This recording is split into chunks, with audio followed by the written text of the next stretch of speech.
मंगता नहीं होने देते, ये हवाले मुझे रुसवा नहीं होने देते।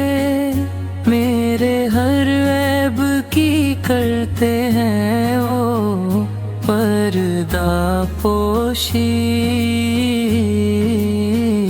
मेरे जुल्मों को तमाशा नहीं होने देते। अपने मंगतों की फहरिस्त में रखते हैं मुझे मुहताज किसी का नहीं होने देते। बात करता हूँ तो आती है महक तैयबा की, वो मेरा लहजा भी मैला नहीं होने देते।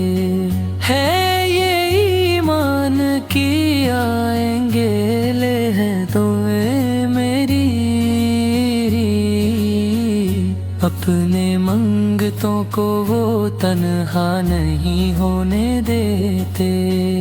मेरे हालात ही आका मेरे दुश्मन ठहरे, मुझको दीदार मदीना नहीं होने देते। हुक्म करते हैं तो मिलते हैं ये मक्ते शाकिर,